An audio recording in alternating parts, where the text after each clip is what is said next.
Welcome to War of the Stars, a Star Wars podcast, coming to you every week from deep within the Outer Rim, far beyond the westful ice of the Galactic Empire. Join your hosts, John Mark Tolley, Garrett K. Jones, and Brian Karasik, as they discuss the various facets of the saga's lore, characters, review the films, and discuss every tidbit of news coming out of Lucasfilm. And remember, this isn't just my Star Wars, this isn't just your Star Wars, this is our Star Wars.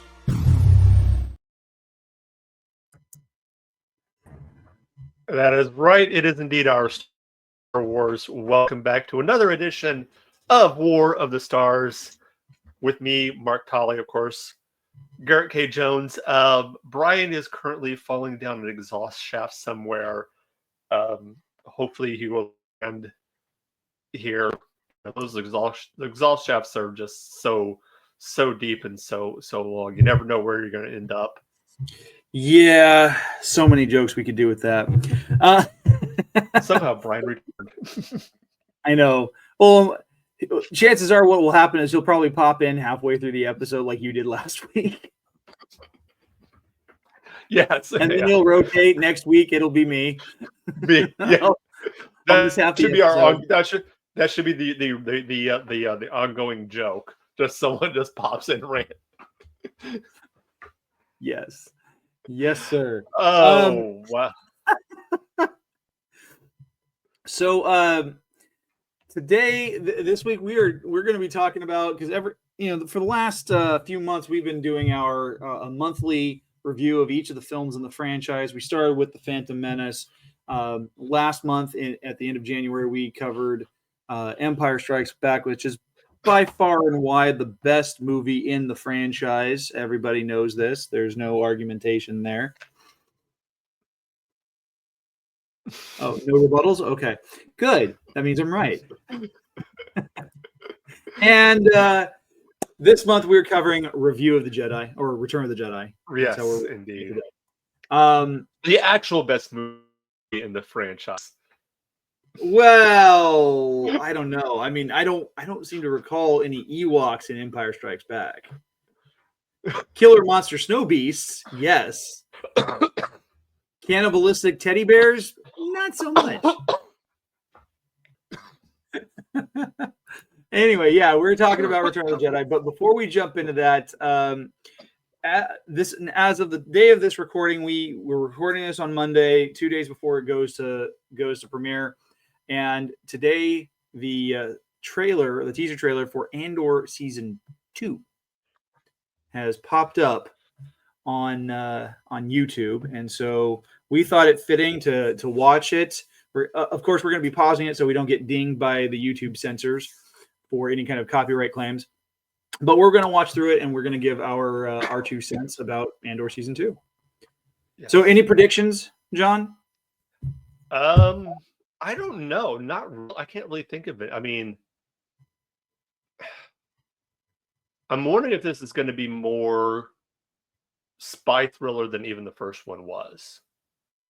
Because the first one was definitely more, it's going to be interesting to see how it goes, what we get from it. I know it's 50% more mullet.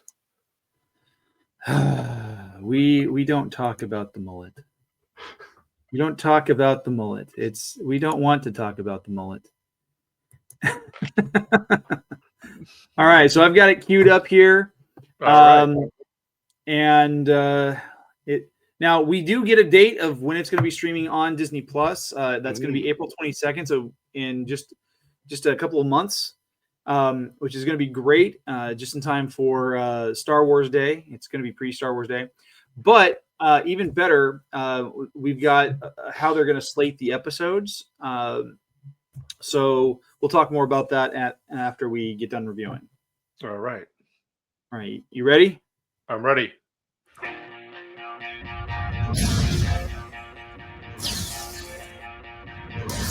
We're in a war.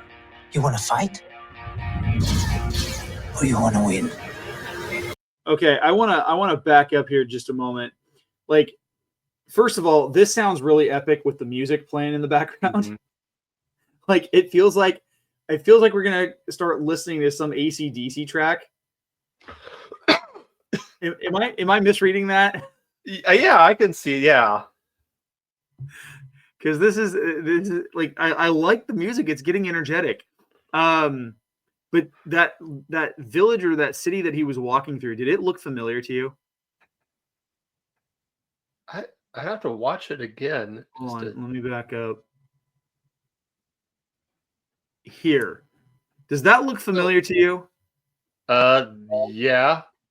That That looks looks like it either looks like Yavin, or the first thing that popped into my head was this is like Star Wars Land at Disney.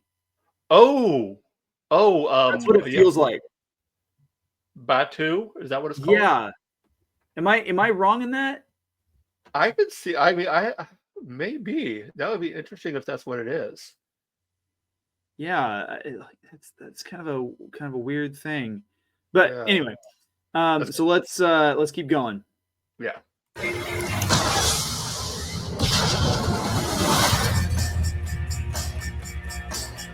Last night a dream that the world had turned around. All our hopes had come to be. The revolution starts. I don't know how I feel about having the lyrics in the music here, but it still was pretty cool. Yeah. What kind of vibes are you getting here, man? I think I know one of the biggest complaints that I heard from a lot of people that like I really enjoyed Andor season 1. Mhm. But I know the biggest complaint people had was it was boring. It was boring, it was slow, it was boring, it was boring. I wonder if they took that into consideration as like, okay, we're gonna amp the action up. It's gonna be a lot more action, a lot more just boom, boom, boom, boom, boom. Yeah. Than the first one, which was more intellectual, you know, It was definitely your more classic. cerebral, more Yeah. I wonder if this one they're like, oh yeah, let's get a little bit more action in this one. Yeah. We will see, because I mean, I liked the fact that it was a slow burn series was really fun for me. I like that. Yeah. So, all right, and we're only like a third of the way through this trailer, and I'm already super intrigued. Like I haven't been this intrigued for a Star Wars series since like the first season of Andor. It's been a few years. Yeah. So, all right, here we go. Now. Ooh, Krennic.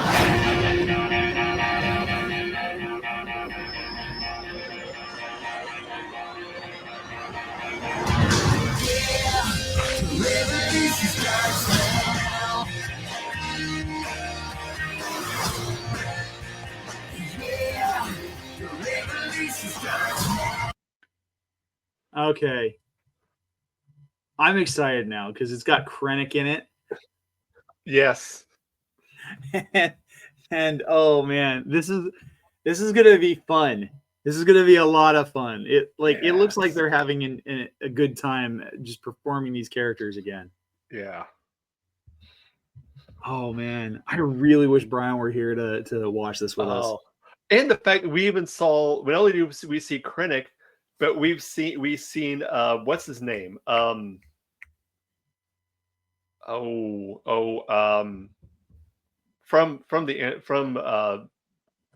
We see a couple of characters from Rogue Yeah, One. we get to see Mon Mothma. We get to see well, at the beginning we saw Forrest Whitaker playing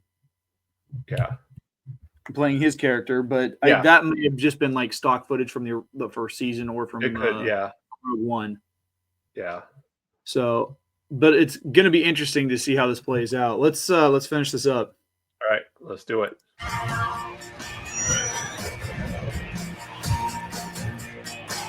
K2.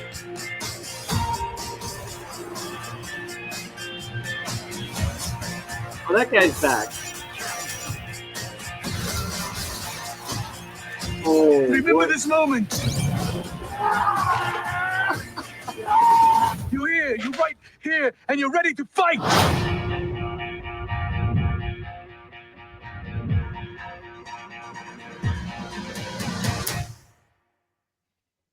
Man, I am I am really excited for this season. Oh, yes, It is going to be so good. it is. Yeah. So, yeah, I'm excited. I really hope it's as action packed as this trailer makes it out to be. But like, just as I hope it's as cerebral as it was in the first season, but with a little bit better pacing. Yeah. But here's the fun thing that I found out is that, and I found this out earlier this afternoon from our contacts at Feast of Fandoms. So, Feast of Fandoms, for those of you who aren't following us already, go do so. But they're going to be dropping episodes each week in blocks of 3. Ooh. Because every 3 episodes is supposed to span 1 year of time in Andor's life. Oh. So they're 4 weeks of all new episodes, but every week we get a drop of 3. So 12 total episodes over the course of 4 weeks. That's going to take us through the majority of May, and every 3 episodes is 1 year of his life. I like that. That's going to be really cool because I think it's going to push the plot a little bit. Mm-hmm. It's not going to stretch it out, and I think we're going to get I think it's going to be paced a little bit better. Yeah, I do hope that just because we get the line in, of course, A New Hope of the first victory with the rebellion over the Empire is what sets up the events that happen in New Hope, where of course we saw in Rogue One. I don't want the rebels to win. Yeah. I want them to get close, but not quite close. But not quite. I want the Empire to be like this overwhelming, just like maybe small little Pyrrhic victories that are like, but nothing big, no major victory, because that would ruin the first victory was Battle of Scarif. Yeah, it would be really I like the idea that it would because those victories should come at a little bit of a cost, or a lot of a cost, and it would be great to see the rebels really struggling. Yeah. So I mean, they're the good guys. We want to root for them, but at the same time, the victory rings hollow if they have too easy of a time.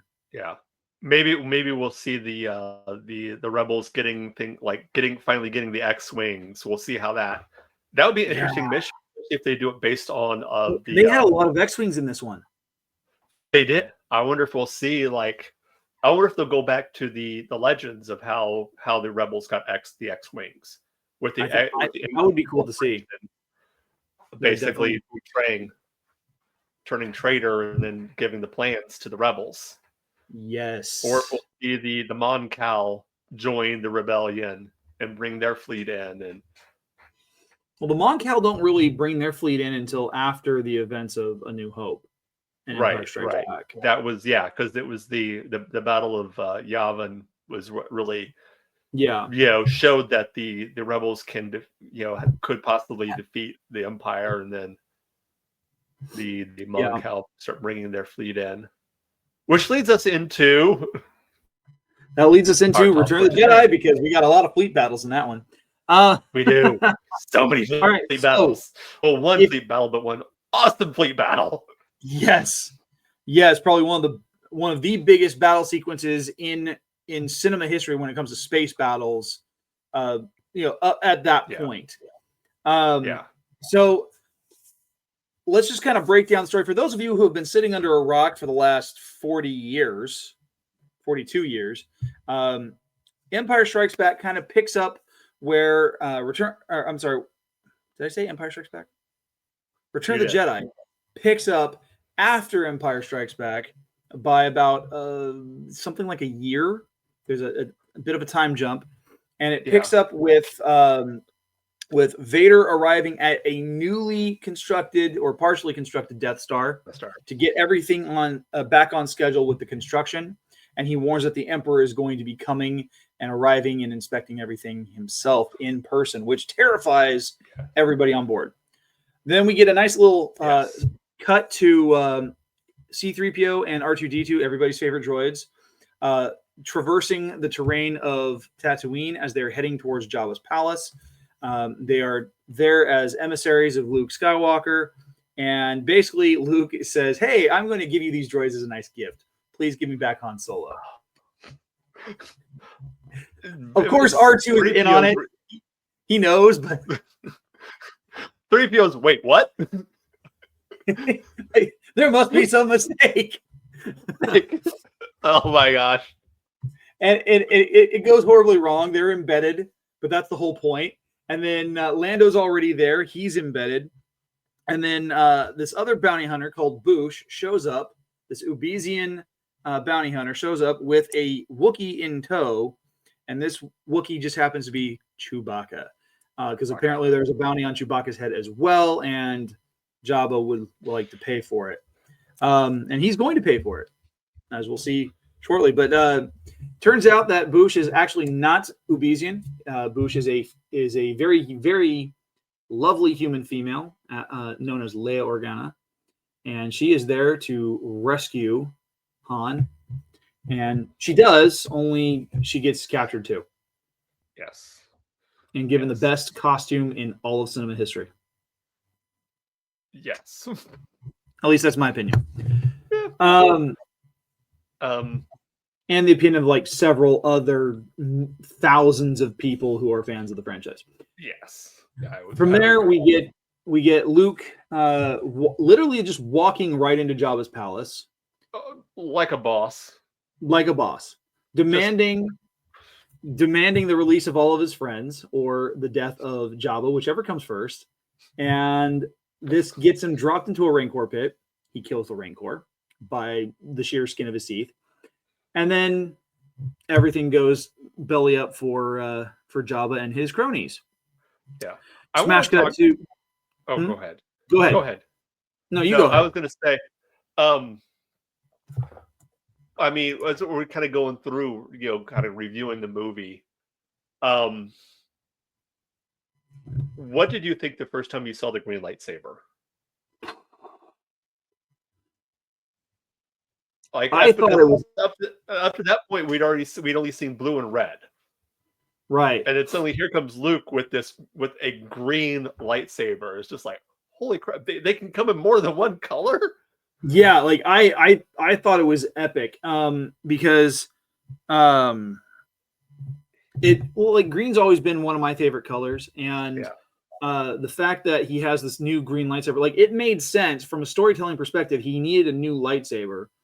And we get the line later on with Vader saying, you've constructed a new lightsaber. So we, without even having to be told right up front, we know the reason behind why Luke has this new saber. I mean, from a cinematic, from a production standpoint, they needed to do something different because the blue was getting eaten away by the blue background of the sky. You couldn't see it. So they had to do something different that would stand out on camera. And so that makes a little bit of sense. But like, I love the fact that we get this brand new lightsaber because it was then something that was worked into the lore later on. Yeah. Well, let's go back with Jabba. I mean, the introduction of Jabba. I mean, obviously with the reshoots and everything else with the special editions, they brought Jabba in earlier. But for those of us who grew up, this was the introduction of Jabba. We'd heard of Jabba, like Han had mentioned Jabba throughout the other movies, right? Especially when he was facing off against Greedo. Yeah, but for those of us who grew up, this was our first time seeing Jabba the Hutt, and how he was terrifying. That's what I was thinking exactly. For someone that doesn't move, this guy has so much power. Yeah, like he didn't have to do anything. Like the fact that he's like eating things live, like he's got this bowl of. I thought it was just like a fish bowl or something. No, he's reaching in there for food and he's eating these things live, like little frogs. And I'm like, that's disgusting. Yeah, and they said it right when they said, at the beginning of the crawl, the vile gangster. I mean, that describes Jabba the Hutt to a T. And the way he So like when we see the dancers at the opening of the film before Boosh and Leia and Chewbacca show up, like you see like this whole vibe of how things play out in his palace. Like he is like the embodiment of gluttony, like, and sloth. Like he's lazy, he doesn't move, and it's kind of cool because like they worked it into the lore as well that like Hutts, like their standard of beauty is the more girth, the more beautiful. Yeah. You know, the slimier, the more vile that you would be to other species, you know, the more beautiful you are in the eyes of other Hutts. Yeah. But like as he's looking at the dancers, like his tongue is going, like he basically he's Harvey Weinstein. Yeah. Yeah. So I mean, you get that's great characterization without him ever having to say a thing. Yeah. And the fact that I was thinking you have the feeling that he probably the fact he always speaks Huttese, but you have the feeling that he's intelligent enough and smart enough he could probably speak basic if he wants, because we've seen Hutt speak basic in other things, but it's just the fact that that's above him. You almost get the fact that he's only going to speak in Huttese, and even though he can understand, he's still going to have this droid translate for him, even though he knows exactly what you're saying. He knows exactly what's going on, and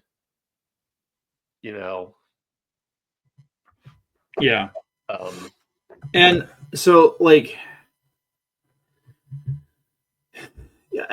we had some really great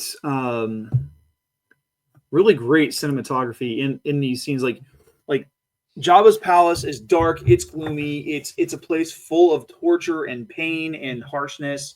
I mean, it's like Jabba gets his jollies from the live dancers he's got, or from watching his Rancor devour people that tick him off. Yeah. Like there's the fact that his throne, that thing that he sits on, like it rolls forward so he can watch the carnage, tells you a lot about this character. So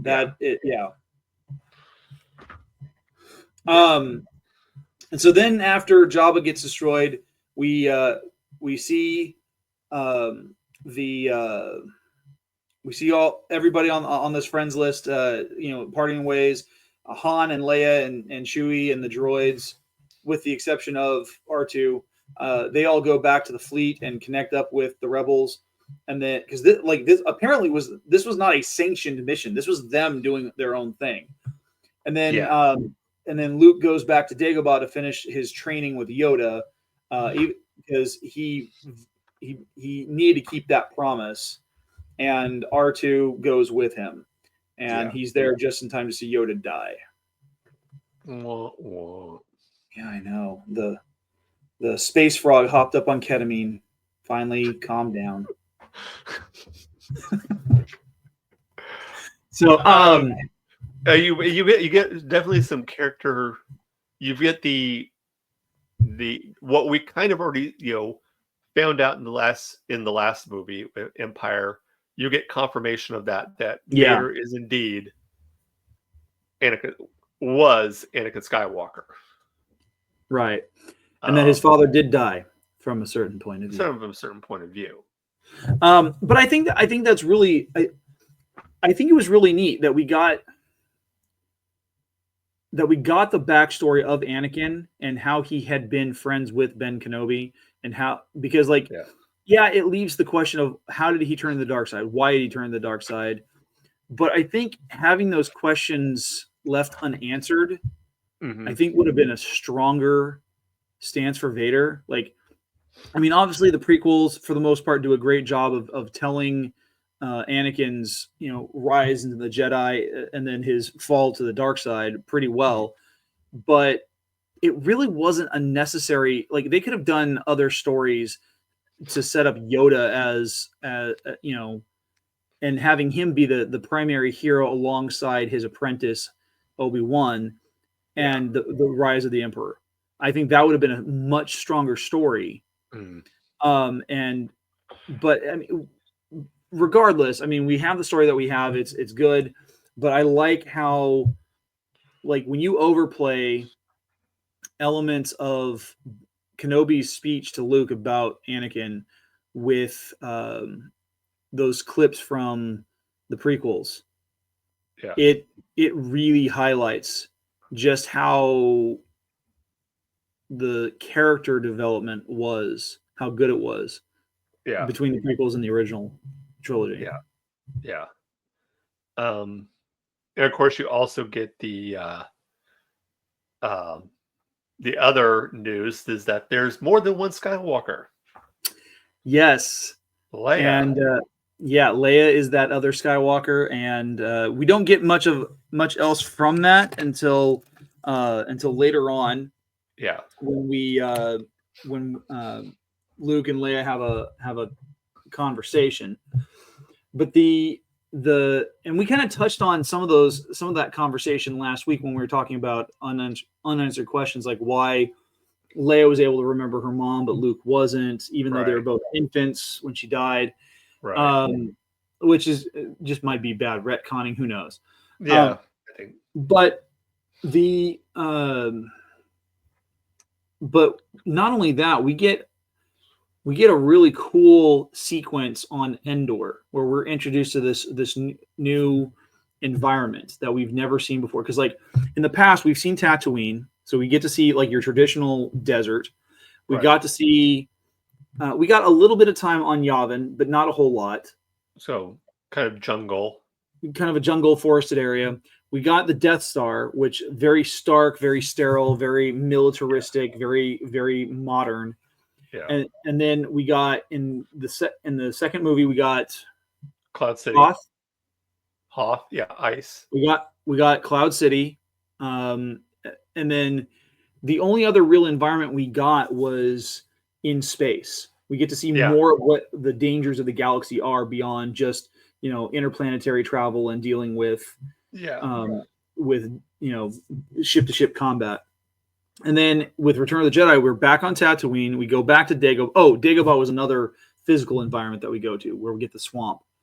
Yeah. But we get to go back to Tatooine. We get to go back to Dagobah, and we're still on the Death Star again. But now we get Endor, which is this nice arboreal forest. Mm-hmm.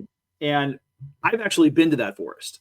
It's in the redwoods of Northern California. In fact, the scene where the speeder bike crashes into the tree stump, I've seen that tree stump. Nice. Yep.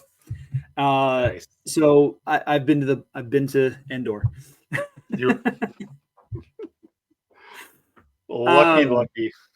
Yeah. I was visiting my aunt and uncle. They live up in that area, and they walked me through that part of the forest. It was really cool. So the sequence with Endor culminates with what's called the Battle of Endor. We get it's a huge ground battle with some guerrilla warfare tactics and some standard human on Ewok battle. After the Ewoks almost tried to roast and eat Han and Luke and Chewie because food. Yeah. And then but then we also get the fleet combat up in space in orbit above Endor with the Death Star coming online, and it's really cool because we get three different kinds of conflict in this. We've got the ship to ship combat with the fleets and the Death Star. We get the ground tactics on Endor, but then we get the very interpersonal between Vader and Luke. Yeah. And the Emperor. I want to talk a little bit about that scene. Well, first you have the scene at the Rebel headquarters when they're getting ready to go in, and of course the introduction of Mon Mothma, Admiral Akbar, and all of this Rebel leadership. And you get to see kind of like the inner workings of the rebellion, of how everything is kind of working, which I thought was kind of a neat little touch that they added. Yeah. And how they're looking at this as like, this is the last chance. Like, this is our best chance to go in, and because they find out the Emperor is going to be there. Yeah. And they're looking at They this can as do like, this right. They can kill the Emperor in one fell swoop. yeah, they can, destroy the, a major Imperial fleet, kill the Emperor, and then Send the Empire into disarray. yeah. Yeah, that's one of the things I thought was kind of interesting is that like we hear about the spies that were involved in the collection of the Death Star plans and all the information about its weaknesses, and the many they're Boffins. targeting a different weakness this time. Yeah. They're going straight for the reactor instead of an exhaust port, which makes sense. But the what's kind of interesting is like they talk about you get a little bit more of the infrastructure of the Rebel Alliance. Yeah. It's not just a military arm. There's an espionage arm. There's a political arm going on involved because Mon Mothma obviously was a senator. Mm-hmm. Just like there are so many different working parts that work so well in collaboration, and I thought that was kind of a really neat element of well. And then if you get like the some of the backstory of some of these other characters, like General Nadine, former Imperial. He is a former Imperial. I never knew that. Yes. Yeah, at least in the old legends, he was a former Imperial officer who defected. That probably explains why they had that older code. Yeah. That's cool, because I had no idea about that. Yeah. Yep.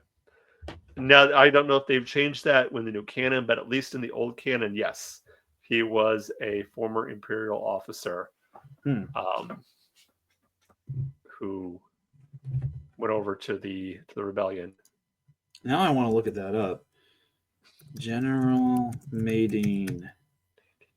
I believe it's Nadine. Is it Madine or Nadine? It's Madine with an M. Madine. General Crix Madine. It's M as in Mancy. He led a commando unit of the Galactic Empire's military until he defected to the Rebel Alliance, where he served as a general. As the officer responsible for covert actions, he devised the attack on the Endor shield generator and trained the soldiers who accompanied Han Solo to the Forest Moon. At the end of the Galactic Civil War, Madine went on to serve in the New Republic, a democratic government founded by the Alliance. He was born 34 BBY on Corellia, and he was rumored to have died 5 ABY, so just like within a year or so after the events of Return of the Jedi on the planet of Chandrila. Interesting. So they kept that in canon that he was a defector from the defector. Yeah. And I like the fact that he was, special force, basically head of, a special force, not head of special forces, but he was basically a special forces officer. Well, not just that, but like he served as like, he handling some intelligence too. Yeah. Which is kind of cool. But yeah, there's so many. I mean, even on the Imperial side, you get the admiral. What was the admiral's name? Admiral Piet. Admiral Piet. Yeah, you get the only admiral to survive Vader. Yes, Firmus Piet. That's the worst name. It's like his parents wanted him to get bullied. No wonder he joined the Empire. Right? That poor man. Yeah. He would have been better as an accountant. He probably would have lived. Depending on who his clients are. That's true. That's true. Yeah. Yeah. Yeah, we do get to see Admiral Piet really trying to lead the fleet against the rebels, and it cost him his life aboard the Executor. Yes, but Vader doesn't kill him. Nope, He he doesn't. does survive Vader. He does survive Vader. He just could not survive the A-wing that crashed right into the bridge. Hey, let's shoot that ship. Oh crap, it's flying right at us. I don't know, have you seen the deleted scene that they did with Gerard? There's a deleted scene where the Emperor gives him the order to fire on Endor. No. And it's so cool because he pauses. Like he even says, "But sir, we have men down there." And he pauses for a second, like considering the way it's shot, he's considering disobeying the order. And just as he's about to order the firing to turn the Death Star to fire on the Forest Moon, is when the Death Star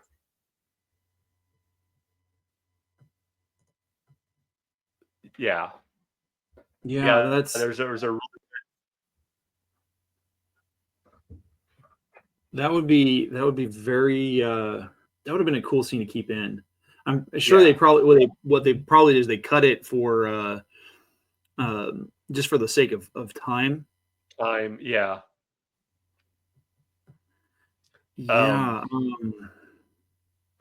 That, and there's also, I know there's another deleted scene of showing Luke building his lightsaber. Yeah. Well, there was another deleted scene. It was when they get to the Falcon on Tatooine after rescuing Han, where the whole conversation that takes place between Han and Leia and Luke when they're aboard their ships flying away from Tatooine, that conversation takes place during the midst of a sandstorm as they're getting on board. And it for the most part, it plays out with the same dialogue. It's hard to hear, and it doesn't necessarily work with everything else that's going on.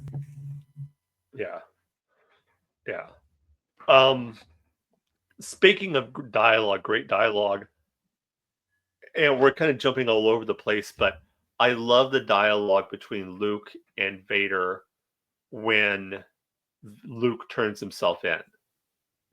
Yeah. That is some of my favorite dialogue of that conversation that they have. And one of my favorite lines, when Vader says, "It's too late for me, my son." Like the hurt and the pain and the almost like Vader's trying to give Luke an out. Yeah. Like he's like, "It's too late for me. But you can still get out of this." Yeah. It's just such a great, powerful scene. When I think what happens that scene is only as powerful, not just because of the performances, but because of the writing that went into it. Because I mean, you look at the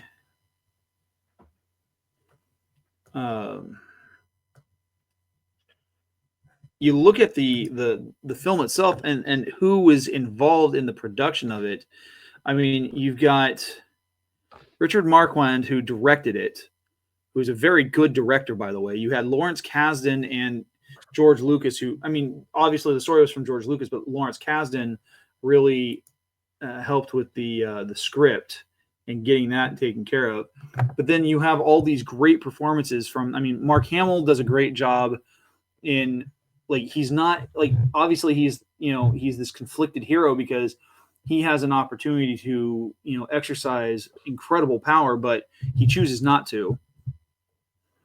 And he has all these opportunities to go after Vader, and it's only at the very end when he feels like he has no other choice. That's when when you see the most emotion behind what they're doing. Yeah. Let's back up a little bit and talk a little bit about the use of humor in the in the movie, because especially after you had a movie that was like with Empire, which So dark. it did have some humorous moments in it. It was a much more serious, much more dark. And this one, I mean, you have, even at the darkest points, you still have a little bits of, a lot of it, with 3PO and R2 leading the way, Mhm. but even Chewie gets, thinking with his stomach. Yeah. The one of my favorite, I love the thing of 3PO floating above as that was a great. Yeah, there's some great uses of humor, and I think it was great because like with as dark and as more adult in its content as Empire Strikes Back was, Mhm. the fact that, I mean, obviously it Return of the Jedi was geared more and skewed back towards The younger, the kids, yeah, because I mean it was supposed to be a children's series anyway, and so it gets skewed back, especially with the addition of the Ewoks. yes, yeah, the little cannibalistic teddy bears. They're so adorable, but so easily puntable. They are. It would be interesting in like a what if scenario if they were to be able to do what Lucas originally wanted, which was to have it take place on Kashyyyk. Yeah, with the That would have Wookiees, that would been, have been cool. but I think at that point, because he wanted to have this sort of, and he's talked about this before, he wanted it to be this sort of primitive culture overcoming this mat. And by this point, we had already shown that Wookiees aren't exactly primitive. No. So, you would have had to have done some sort of, either, I don't know if Ewoks were the right move, but we got what we got. Yeah, they were definitely the right move, and especially from a marketing standpoint, because Oh yeah, I mean, you think of all the licensing and rights that you could go with that, with teddy bears and plushies and action figures and dress up sets.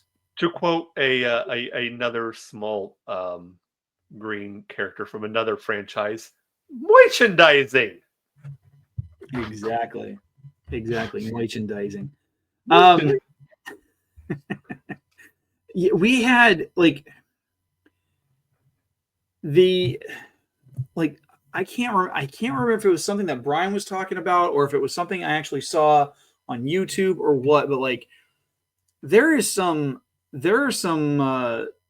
really cool ideas that could go along with it. Like maybe it's in Return of the Jedi from a certain point of view with the different story vignettes that are in there. But like, isn't there something about like a group of stormtroopers on patrol on Endor, and all of a sudden they're seeing like little creepy teddy bears peeking at them through the forest, and then they get attacked and killed?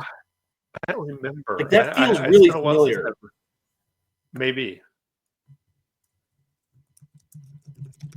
Story about Ewoks killing storm troopers on Endor. Yeah, like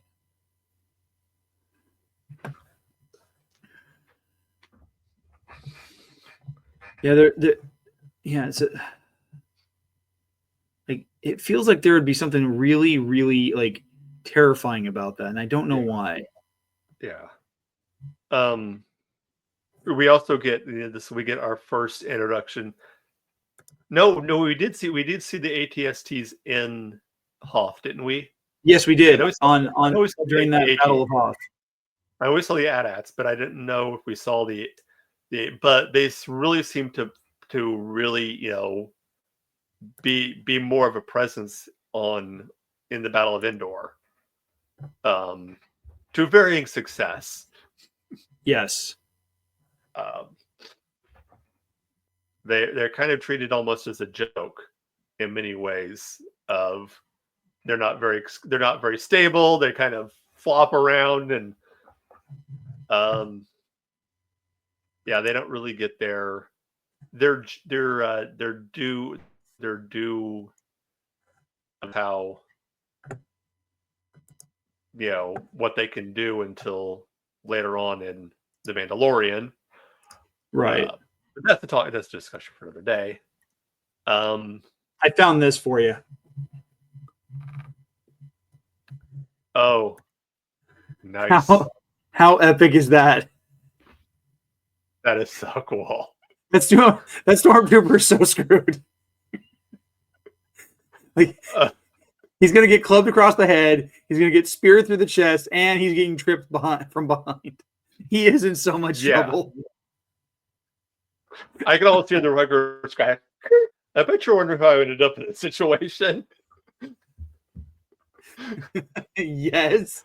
Have you seen the fan film Bucketheads? No, you've talked about that before, and I have never had the opportunity. They got three episodes out right now. It's really, but it deals with the aftermath of Endor, of this group of stormtroopers that are there, and they've seen the destruction of the Death Star, and they're stuck on Endor, trying to figure out a way out. Okay. It's pretty interesting. But and I think it's going to tie in with Inferno Squad. If you've played I think they have a tie-in with Inferno Squad. Possible. What do we got here? Yes. This is a picture taken from an article I found online. The article is entitled "Ewoks Are War Criminals." But we've got the chuck, the brisket, the rib, the shank, the short plate, and the flank.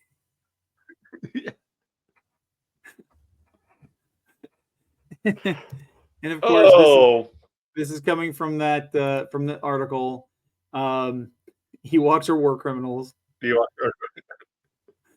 Torture because one, striking a bound POW was designed to inflict physical and mental pain for punishment or intimidation.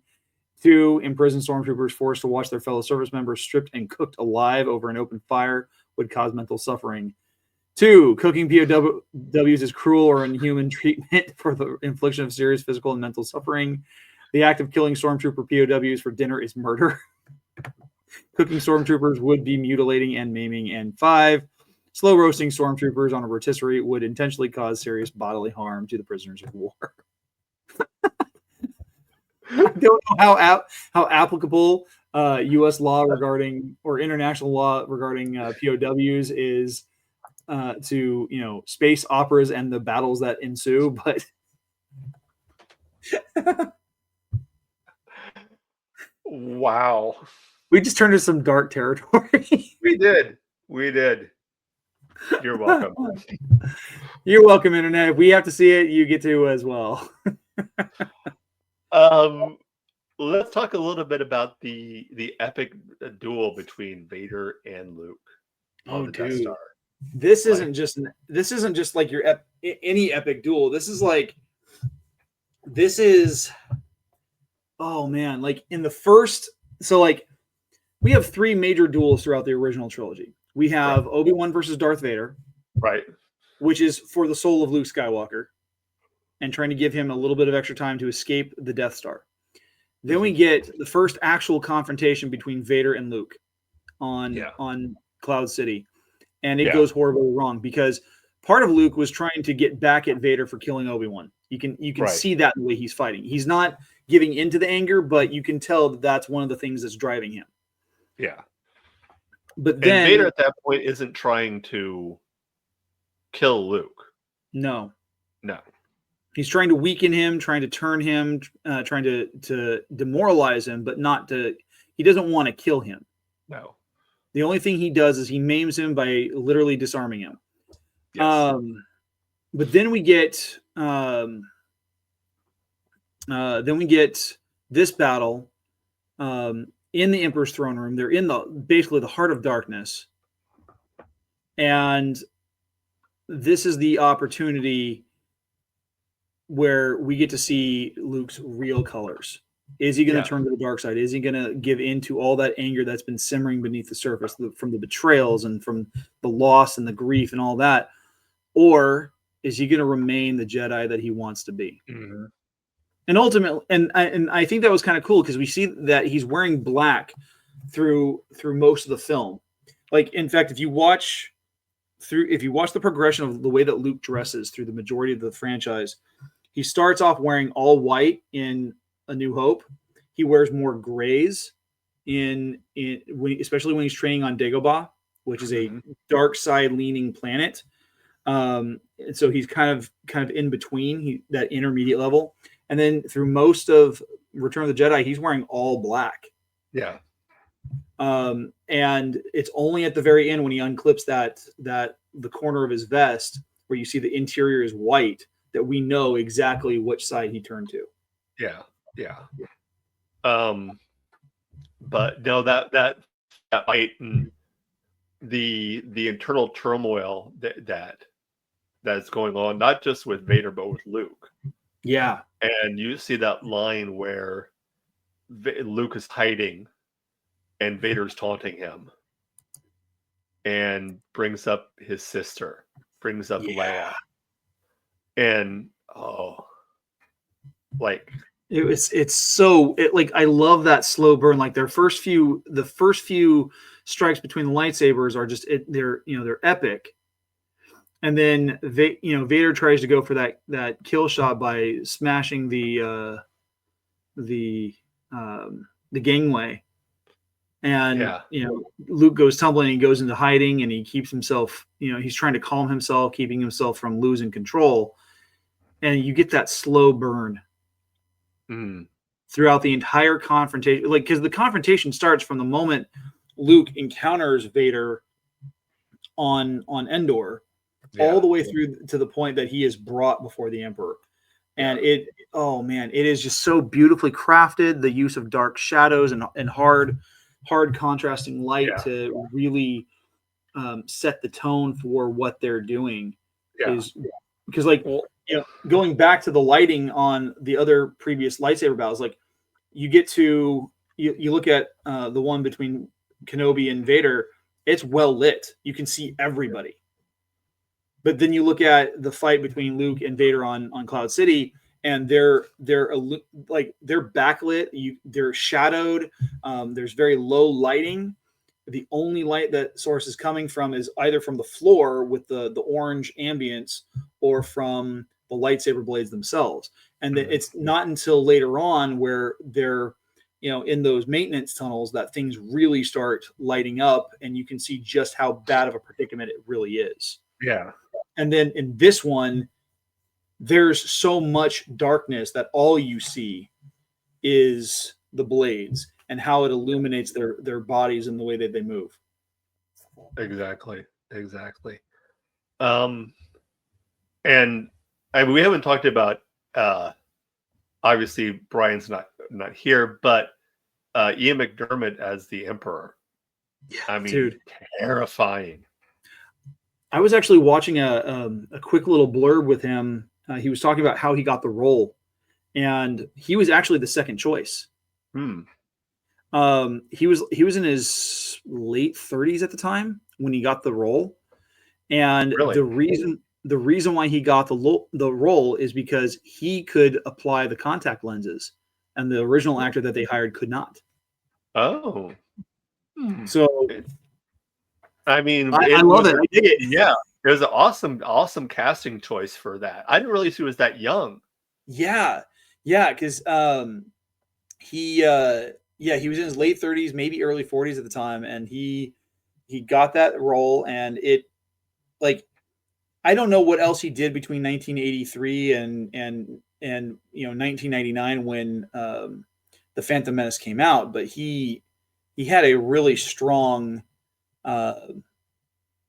few decades where he wasn't really in the public eye all that much. Yeah. So I don't know what else he was working on. I'm sure he was keeping very active, but still yeah. But no, I mean, just how bringing such gravitas to that role, and I mean, just so the evil just seemed to ooze off of them. Yeah. You know, just And based on what Brian has said about how he's such a really nice guy, it's like that's kind of cool that like because a lot of actors they get pigeonholed into that like you see them in one light and then you think oh yeah okay they're Yeah. that's how they really are, and then you get to see them behind the scenes and you get to see who they really are. Yeah. Like I remember like I had the opportunity in high school to meet John Lithgow, and like I remember seeing him as like this really strict, kind of quasi-authoritarian in Harry and the Hendersons. And I remember seeing him in other movies where he's kind of a jerk or he's kind of the bad guy.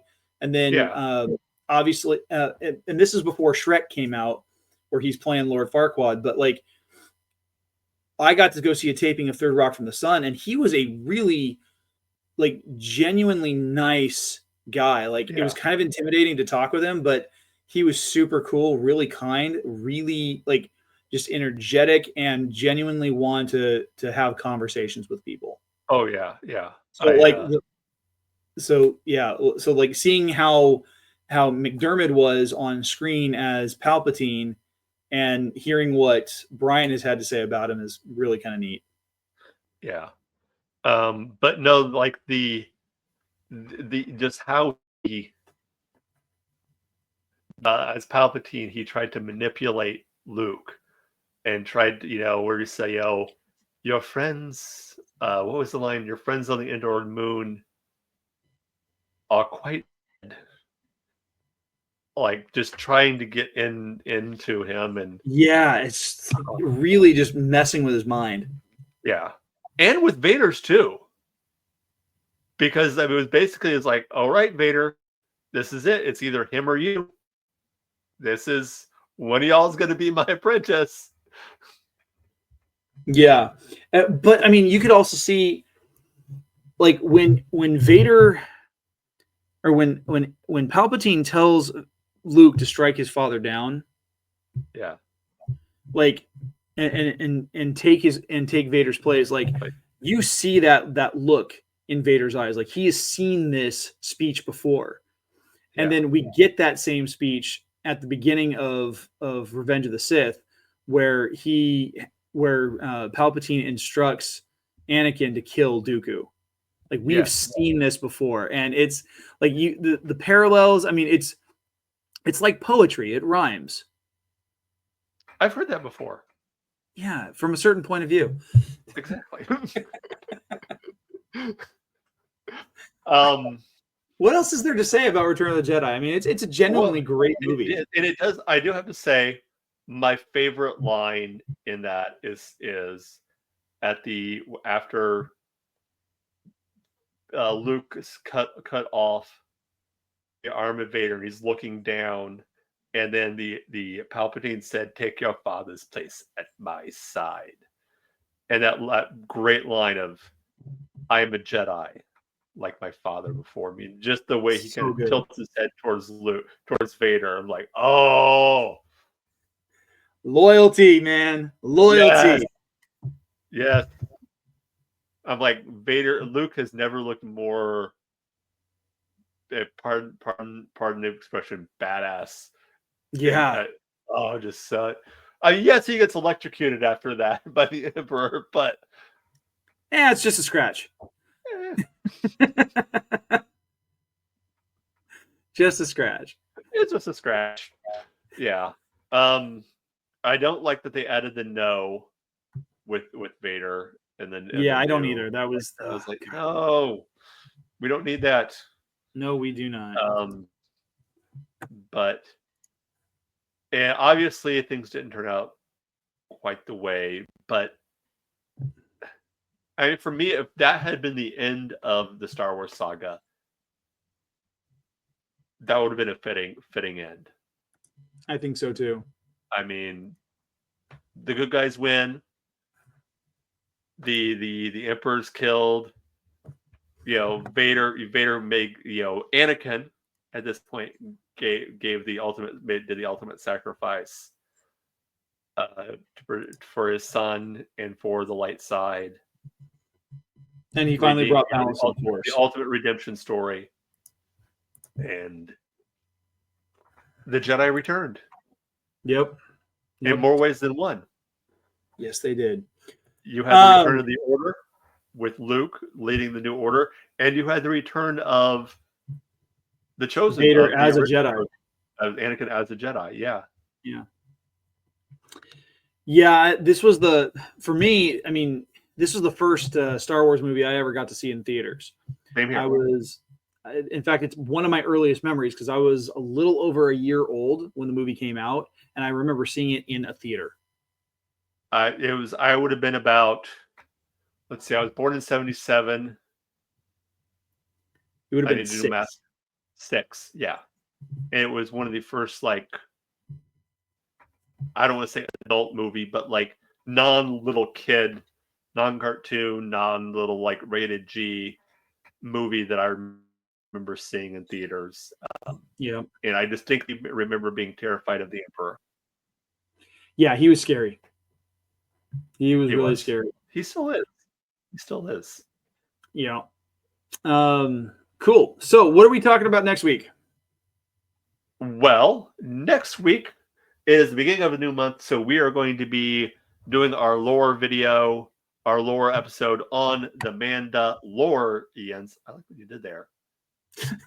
Thought you'd appreciate that. I like that.